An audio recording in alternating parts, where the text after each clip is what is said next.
খুলনার বাটিয়াঘাটা উপজেলার শুকদাড়া গ্রামের ঐশী রায় নামের এক হিন্দু নারী স্বপ্নে হিন্দু ধর্মের মহাদেবের ত্রিশূল পাওয়ার দাবি করলেও ঘটনার সত্যতা যাচাই করতে গিয়ে ভিন্ন তথ্য সামনে এসেছে। সিসি ক্যামেরা ফুটেজ ও স্থানীয় সূত্রের ভিত্তিতে জানা গেছে, ঘটনাটি পরিকল্পিতভাবে প্রচার করা হয়েছে বলে অভিযোগ রয়েছে।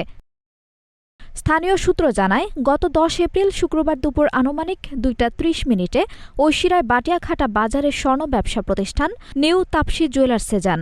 দোকানের মালিক উজ্জ্বল দত্তের কাছে তিনি পূর্বে তৈরি একটি তামার ত্রিশূল দেখিয়ে স্বর্ণের অনুরূপ একটি ত্রিশূল তৈরি করে দেওয়ার অনুরোধ করেন। তবে স্বর্ণকারদের এমন বস্তু তৈরি করতে নিষেধ থাকায় উজ্জ্বল দত্ত এতে সম্মতি দেননি। এরপর পরদিন থেকেই ঐশী রায় স্থানীয় হিন্দু সম্প্রদায়ের মধ্যে দাবি প্রচার করতে থাকেন যে তিনি স্বপ্নে মহাদেবের ত্রিশূল পেয়েছেন।